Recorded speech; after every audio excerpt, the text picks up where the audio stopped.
ఏంటి సార్ మీ ఒపీనియన్? ఆ ఎన్నోసార్లు చెప్పాను, మళ్ళీ మనం చరిత్ర చేయడం అక్కర్లేదు. మన కన్ఫ్యూజన్ ఎక్కడ వచ్చిందంటే ఆర్థికంగా ఒక నగరం ఎదగటము, అధికార కేంద్రంగా ఉంటే ఉన్నట్టు కన్ఫ్యూజన్ వచ్చింది. ఈ దేశంలో అందరికీ ఇదే ఉంది. ప్రపంచంలో మిగతా దేశాలు ఇలా ఉండదు. అమెరికాను తీసుకుంటే ఆర్థికంగా బలమైన నగరాలు రాజధానులు కాదు. ఉదాహరణకి మీకు న్యూయార్క్ సిటీ ఉన్నది. న్యూయార్క్ రాష్ట్రానికి రాజధాని కాదే. షికాగో సిటీ ఉంది, ఇలినాయ్ రాష్ట్రానికి రాజధాని కాదే. శాన్ ఫ్రాన్సిస్కో, లాస్ ఏంజలస్ ఉన్నాయి, అవి రెండు కూడా మరి కాలిఫోర్నియాకి రాజధానులు కాదే. మయామి సిటీ ఉన్నది, అది ఫ్లోరిడా రాష్ట్రానికి రాజధాని కాదే. భారతదేశంలోనే మన మనసుల్లో సాంస్కృతిక కేంద్రం అదే, రాజకీయ కేంద్రము అదే, అధికార కేంద్రము అదే, ఆర్థిక కేంద్రము అదే, సామాజిక కేంద్రము అదే, విద్యా కేంద్రము అదే. మనకి విచిత్రమైనటువంటి ధోరణి మనకు ప్రబలింది. కాబట్టి నేను ఎప్పుడు నమ్మేది, రాజధాని అనేది ప్రజలకి సమస్యగా ఉండకూడదు. మీరు కూర్చొని పనిచేయండి మా కోసం, అధికారం మా చుట్టూ మా ఊళ్ళో ఉండాలి. కానీ అది వేరు. ఒక కొత్తగా ఏర్పడ్డ రాష్ట్రం, మంచి ప్రమాణాల మహానగరాలు లేని రాష్ట్రం, ఒక గ్రీన్ ఫీల్డ్ సిటీ నిర్మాణం చేయటం వేరు. ఆధునిక యుగంలో గ్రీన్ ఫీల్డ్ సిటీ నిర్మాణం చేయకుండా, అత్యాధునికమైన ఇన్ఫ్రాస్ట్రక్చర్ లేకుండా మీరు గొప్ప అంతర్జాతీయ స్థాయి పెట్టుబడులను ఆకర్షించలేరు. హైదరాబాద్ నగరం ఎంత పరిచయమైన నగరమైనా కూడా 400 ఏళ్ల నుంచి ఉన్నా కూడా ఈ పాత హైదరాబాద్నే ఉంచితే మీకు అక్కడ ఏమి పెట్టుబడులు వచ్చాయి కాదు. కానీ మీరు హైటెక్ సిటీకి వెళ్ళండి, హైటెక్ సిటీకి పునాది వేసింది నేను, ఎల్ఎన్టీని తీసుకొచ్చింది నేను. ఆ భూముల్ని ప్రభుత్వం తీసుకుని అందరికీ కూడా ఎంటర్ప్రెన్యూర్స్కి అలాట్ చేసింది నేను. ఇవాళ ఫైనాన్షియల్ డిస్ట్రిక్ట్ చూడండి, ఐఎస్పీ చూడండి, మిగతావి చూడండి, అద్భుతంగా ప్రభుత్వం దాన్ని చేపట్టింది, బాగా చేసింది. కాబట్టి దాన్ని మనం షోకేస్గా చూపెట్టగలుగుతున్నాం. కొత్త పెట్టుబడులు రాగలుగుతున్నాయి. అంతర్జాతీయ ప్రమాణాల మేనేజర్లు మనం రావడం సిద్ధపడతారు. కాబట్టి ఇది గ్రీన్ ఫీల్డ్ సిటీ. హైదరాబాద్ నగరంలో భాగంగా మనం భావించినప్పుడు గ్రీన్ ఫీల్డ్ సిటీ. అట్లా అమరావతి అనేది గ్రీన్ ఫీల్డ్ సిటీగా వస్తున్నది. అందులో రైతులు ముందుకు వచ్చారు. భూమి దొరకటం గగనమైనటువంటి కాలంలో రైతులు ముందుకు వచ్చారు, సహకరించారు. ప్రభుత్వం సరైన పద్ధతి పాటించింది. బలవంతంగా సేకరించడం కాకుండా పూలింగ్ మెథడ్ చేశారు. ఎదుగుతున్నటువంటి భూమి విలువలో రైతులకి వాటా వచ్చే ఏర్పాటు జరిగింది. అది చాలా మంచిది. నేను చాలా కాలం నుంచి వాదిస్తున్నాను అన్నమాట. కాబట్టి రెండుకి ముడిపెట్టి మనం రాజకీయం గందరగోళం చేశాం. అంచేత మనం రెండోది, ప్రభుత్వాలు ఎప్పుడూ కూడా శాశ్వతంగా ఉండేవి. ఇవాళ ప్రభుత్వం ఒక నిర్ణయం తీసుకుని ఇలాంటి విషయాల్లో, శాశ్వత నిర్ణయాల్లో, రేపు వచ్చి ఇంకో నిర్ణయం తొక్కులకు ఆగిపోతుంది. తొక్కులకు చేసింది అదేగా. ఎందుకన్నా తొక్కులకుని ఇంతకాలం తొక్కులకు ఎందుకు గుర్తుంచుకుంటున్నారు? గొప్ప చక్రవర్తేనా? మూర్ఖపు నిర్ణయాలు రోజు తీసుకుంటున్నాడని చెప్పని. రేపొద్దున ఇంకో ప్రభుత్వం వచ్చి 3 కాదు 33 అంటుంది, లేకపోతే 1 అంటుంది. ఎల్లుండి నుంచి ఇంకోటి వచ్చాడు. ఇదా? ఈ ప్రపంచంలో ఏ దేశంలో అట్లా జరగదు.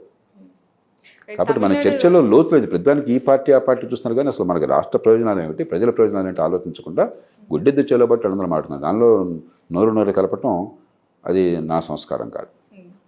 మెట్రో విస్తరణకు సంబంధించి, ఆర్టీసీకి సంబంధించి అంటే చాలామంది మీరు చెప్పిన వ్యాఖ్యల్ని అర్థం చేసుకోకుండా ప్రస్తావిస్తూ ఉన్నారా, లేదంటే కావాలనే పార్టీలకు అతీతంగా? సోషల్ మీడియాలో ఏమవుతుందంటే, నేను అంత నింపాదిగా మాట్లాడతాను. అదే సార్, ఇప్పుడు సీరియస్నెస్ ఇది కనిపించదు. చాలా బోరింగ్. ఎప్పుడు ఎక్సైట్మెంట్ వస్తుంది? బస్తీ మీద సవాల్, తడాఖా అంటే ఎక్సైట్మెంట్ వస్తుంది. ఏపీ వాళ్ళ లైన్ ఎలా ఉందంటే, దానికి మిమ్మల్ని ఎలా అడుగుతున్నారండి, ఏపీ వాళ్ళ జేపీ ఎందుకు బీపీ అని పెట్టారు. మనం విషయం ఏమిటి, చెప్తోంది ఏంటి, మన పనికి వస్తుందా లేదని కాకుండా గుడ్డెద్దు చేలో పడ్డట్టు బహిరంగ చర్చ మనకు వచ్చింది. చర్చ కాదు, చర్చ అన్న మాటకు అర్థం లేదు. ఒక విచిత్రమైన పరిణామం దేశంలో చోటు చేస్తుంది. అందులో సోషల్ మీడియా యుగంలో మరీ ఇష్టం వచ్చినట్టు అయిపోయింది. మెట్రో విషయం తీసుకోండి. కేసీఆర్ గారు మెట్రోని విధ్వంసం చేస్తానని ప్రకటిస్తే బహిరంగంగా ఆయన విమర్శించిన వాడిని నేను. నగరానికి మకుటాయమానమైన మెట్రో, ఒకసారి మీరు చూడండి గతంలో రికార్డులు, విధ్వంసం చేస్తానని ప్రకటించారు బహిరంగంగా. మెట్రోని అడ్డుకున్నాడు ఆయన. నేను ఆనాడు నిర్ద్వంద్వంగా ఈ మహానగరానికి మకుటాయమానమైనది ఆధునిక పబ్లిక్ ట్రాన్స్పోర్ట్ అవసరం ఒక నగరానికి. దాన్ని మరింత పెంచి ఎలా ప్రజలకు పనికొచ్చేట్టుగా చేయాలి, ఆర్థికంగా ఏ రకంగా అది సస్టైనబుల్గా చేయాలి అని ఆలోచించాలి. కానీ మెట్రో ధ్వంసం అని చెప్పన్నది ప్రగతి నిరోధక చర్య. తెలంగాణ ఏర్పాటుకు కారణమైనటువంటి మీరు, తెలంగాణ సంబంధించిన నాయకత్వం వచ్చి మీరు తెలంగాణ అభివృద్ధికి వ్యతిరేకంగా ఉంటే ఎట్లాగని చెప్పి గట్టిగా నేను అన్నాను. మీరు పాత రికార్డులోకి వెళ్ళండి. మీరు ఇప్పుడు కూడా నేను అనేది ఏంటి, మెట్రో విస్తరించిన అవసరం. ఈ మధ్య నేను ఒక 2 నెలల క్రితం ప్రకటన చేశాను. బెంగళూరులో, చెన్నైలో, మరి ముంబైలో, ఢిల్లీలో, ఒక 5-6 నగరాలు యూపీలో మెట్రోలు వాళ్ళు కొత్తగా చేసుకుపోతున్నారు. మన పాత ఒక్క మెట్రో కాంగ్రెస్ ప్రభుత్వం మొదలెట్టింది, సంతోషపడ్డాం, చేసాం, దాంతో తృప్తిపడ్డాం, మనం చేయాలి మరింత అని చెప్పాను. మెట్రో కావాలి, కానీ ఎక్కడ కావాలి? జనసమ్మర్దం ఉన్న చోట, ట్రాఫిక్ సమస్యలు ఉన్న చోట కావాలి. కానీ ఇంత ఖరీదైన మెట్రో నిర్జనమైన చోట మెట్రో ఖర్చు పెట్టండి, కిలోమీటర్కి 300 కోట్లు. దానికి ప్రత్యామ్నాయ మార్గాలు ఉన్నాయి. బ్రహ్మాండమైన రోడ్డు ఉంటే సిటీ బస్సుల్ని బ్రహ్మాండంగా వేసుకోండి. అక్కడ ఆ బస్సులకి మెట్రోకి సంధానం చేయండి. ఒకే ఏజెన్సీ పెట్టండి. లండన్ వెళ్ళారనుకోండి మీరు, లండన్లో సిటీ బస్కి ఒక టికెట్టు, మెట్రోకి ఒక టికెట్ ఉండదు. ఒకే అథారిటీ ఉంటుంది, లండన్ ట్రాన్స్పోర్ట్ అథారిటీ. ఒకే టికెట్ ఉంటుంది, ఎక్కడైనా ప్రయాణం చేయొచ్చు. ఇంటిగ్రేట్ చేయండి. లాస్ట్ మైల్ కనెక్టివిటీ తీసుకురండి. చాలామంది మెట్రో ఎందుకు వాడటం లేదు? నా ఇంటి నుంచి మెట్రో స్టేషన్కి వెళ్ళాలంటే కష్టంగా ఉంది. మళ్ళీ మెట్రో స్టేషన్ నుంచి అక్కడ చాలా స్థలం కానీ కష్టంగా ఉంది. లోకల్ ఆ ట్రాన్స్పోర్టేషన్ కనెక్టివిటీ లేదు. ఆర్టీసీ దాన్ని ఆర్టీసీ పోతుంది. ఆర్టీసీ ఏమనుకుంటుంది? మెట్రో నాకు పోటీ, కాబట్టి మెట్రోకి సహకరించి నేను ఆర్టీసీ బస్సుల్ని మెట్రోకి అనుసంధానం చేస్తూ అందరు సౌకర్యంగా చేయడం వాళ్ళ ఉద్దేశం కాదు. నాకు నష్టం వస్తుంది, వాడు కూడా వాడిది. ప్రతి వాళ్ళని కూడా ఒక కంపార్ట్మెంట్లో చెప్పినాం. ఆ దేశాలు ఏం చేశారు? ఒకే సంస్థ పెట్టి ప్రజల సౌకర్యం కోసం. కాబట్టి ఎక్కడ ఆర్టీసీ బస్సు వేయాలి, ఎక్కడ మరొకటి చేయాలి, సంధానం చేసి ఎంఎంటీఎస్ కూడా సంధానం చేయాలి. మనకి హైదరాబాద్ నగరంలో ప్రతిరోజు మనం చూస్తున్నాం, వర్షం పడకపోయినా చూస్తున్నాం ట్రాఫిక్. సాయంత్రం 6 గంటలకు వెళ్ళండి నగరంలో, ఎక్కడైనా సరే ఎంత సమర్థం ఉందో. కాబట్టి అక్కడ మెట్రో ఈ లింకేజెస్ మరింత, ఎంత లింకేజెస్ పెడితే అంత ఎక్కువగా మెట్రో వాడతారు.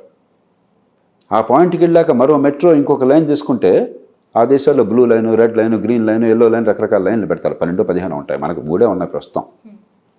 న్యూయార్క్లో 15-20 ఉన్నాయి, లండన్లో 15-20 ఉన్నాయి. లండన్ మెట్రో మ్యాప్ అద్భుతమైనటువంటి, ప్రపంచంలోనే డిజైనింగ్లో అది గొప్ప రికార్డు కింద లెక్కది. అలా నగరంలో సమర్థం ఉన్న చోట లింకులు ఎన్ని పెడితే అంతగా మెట్రో వాడకం పెరుగుతుంది. లండన్లో ప్రతి 200 మీటర్లకి మీకు మీ ఇంట్లోంచి మీ ఆఫీస్ నుంచి 200 మీటర్లో మీ మెట్రో స్టేషన్ దాదాపు 190 మందికి ఉంటుంది. అట్లా ఏర్పాటు చేయండి. అలా దాని మీద దృష్టి పెట్టకుండా జనం లేని చోట అవుటర్ ఆల్రెడీ ఒక మంచి 6,600 కోట్లు ఆనాడు పెట్టిన ఖర్చు, ఇప్పుడు నాకు అంతేందో ఖర్చు తెలియదు వడ్డీతో సహకలిపితే. ఆనాడు నాకు గుర్తున్నది 6,600 కోట్లతో హెచ్ఎండిఏ దాన్ని నిర్మాణం చేసింది. 6,600 కోట్లు ఆనాడు. ఈవేళ కూడా పెద్ద మొత్తమే, ఆ రోజు చాలా పెద్ద మొత్తం అది. ఆ రోజు బడ్జెట్ ఎంత ఉండేవి? 6,600 కోట్ల రూపాయలతో అద్భుతమైన రోడ్డు, 8 లేన్ల రోడ్డు. అక్కడ ఎంతైనా మనం పబ్లిక్ ట్రాన్స్పోర్ట్ చేసుకోవచ్చు. దాన్ని కొన్ని చోట్ల స్పోక్స్ పెట్టి మెట్రోకి కనెక్టివిటీ ఇవ్వండి. దీనిలో ఏ రకంగా తప్పు ఉన్నది? డబ్బులు, పరిమితమైన డబ్బు ఉందయ్యా మనకి, వృధాగా ఖర్చు పెట్టద్దు. వడ్డీల భారం పెరిగిపోతుంది.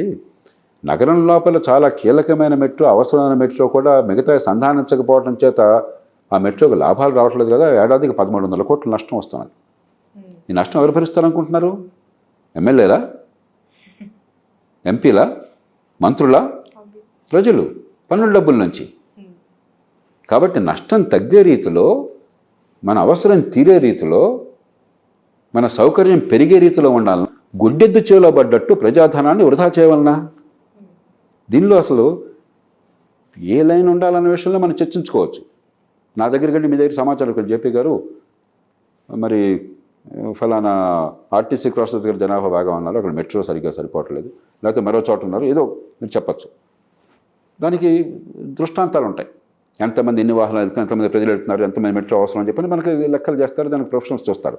అక్కడ ఒక సాంకేతికమైన విషయాన్ని మనం చర్చించుకోవచ్చు. అది సాంకేతిక నిపుణులు చర్చించాలి. కానీ జనం లేని చోట కిలోమీటర్కి 300 కోట్లు ఖర్చు పెట్టడం అనేది వనరులు లేని సమాజంలో మంచి పని కాదు. ఎక్కడ జనం ఉన్నారో, ఎక్కడ అవసరం ఉన్నదో అక్కడ ఖర్చు పెడదామని చెప్పనేది ఏ రకంగా ఇది తప్పు. అంటే ఎలాంటి పిచ్చివాదనలు చేస్తున్నాం ఈ దేశంలో, ఎలాంటి వితండవాదనలు చేస్తున్నాం మనం, ప్రజాజీవనంతో సంబంధం లేకుండా. కాబట్టి ఇది కొంతమంది వాళ్ళకేదో మన కారణాలు మనకు తెలియదు, ప్రయోజనాలు ఉండొచ్చు, సొంత ప్రయోజనాలు, లేకపోతే ఏదో మాట అన్నాం కాబట్టి రాచరిక స్వభావంతో వాడేవాడో ఎదురుగుతున్నాను అని చెప్పి అనొచ్చు, ఇంకా కారణం ఉండొచ్చు. కానీ ప్రజలు ఏమనుకుంటున్నారో చూడండి. ఈవేళ నేను మరి మనందరం అభిమానించేటువంటి మనిషి గద్దర్ గారు మరణిస్తే అక్కడ సంతాపం తెలియడానికి వెళ్ళాను.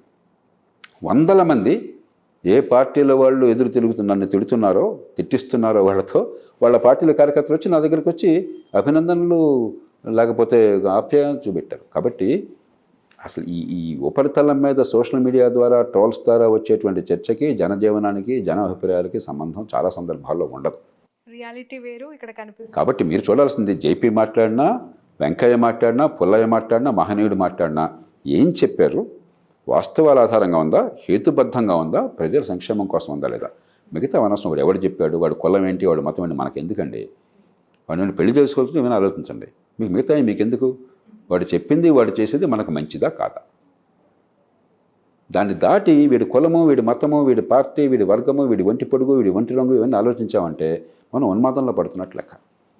మరొక డెవలప్మెంట్ ఆర్టీసీకి సంబంధించి సార్, అప్పుడు సపోర్ట్ చేసి ఇప్పుడు అపోజ్ చేయడానికి అంటే వాట్ ఆర్ ద రీజన్స్, అంటే మీ అభిప్రాయం. అప్పుడు కేసీఆర్ గారు ఏం చెప్పారు, 2019లో కేసీఆర్ గారు ఏం చెప్పారు మీరు చెప్పండి.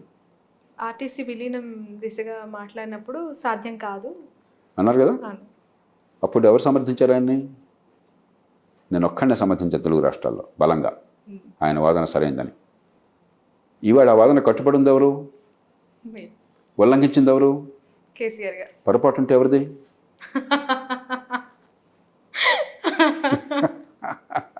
నీ వేరే చెప్పక్కర్లా, నేను చెప్పగలిగిన దానికంటే చాలా బలంగా. అంటే పోనీ ఎందుకు జరిగింది ఇలా, మీ మీ వ్యూ చెప్పండి సార్. దానికి అది చాలా తేలిగ్గా చెప్పేయచ్చు. కేసీఆర్ ఒక బలమైన నాయకుడు. నేను ఎన్నో సందర్భాల్లో చెప్పాను. కొన్ని సందర్భాలు దృఢమైన నిర్ణయం తీసుకున్నాడు.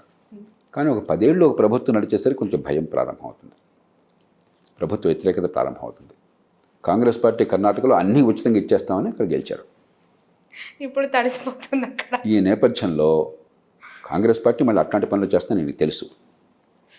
కాబట్టి ఎడాపెడాకి ఏది పడితే అది. రాష్ట్రం వచ్చే 5 ఏళ్ళు 10 ఏళ్ళు 20 ఏళ్ళు ఏమవుతుందన్న దానికంటే ఎట్లా కొట్ల ఎన్నికల్లో నగ్గాలే అన్న దాంతో ఏమవుతుందంటే, మీకు మంచి చెడు తెలిసినా కూడా ఆర్టీసీ మంచి చెడు కేసీఆర్కి పూర్తిగా తెలుసు. నేను చెప్పక్కర్లే, ఆయన అన్నీ కూడా వీడియోలు ఉన్నాయి, మీరు చూడండి ఒకసారి. ఈ రోజుల్లో గూగుల్ చేస్తే నిమిషంలో వచ్చేస్తాయి మీకు అన్నీ కూడా, లేకపోతే యూట్యూబ్కి వెళితే. కష్టం కాదు, కొత్తగా ఏం వాదనలు అక్కర్లా. ఇవాళ అందుకే దాని గురించి ఆయన మాట్లాడట్లా. ఎందుకు చేశానని చెప్పారు మీకు ఏమన్నా, చేసేసాను అంతే. ఎందుకని, ఇది కేసీఆర్ను మరొకరిని మనం విమర్శించడం తప్పు.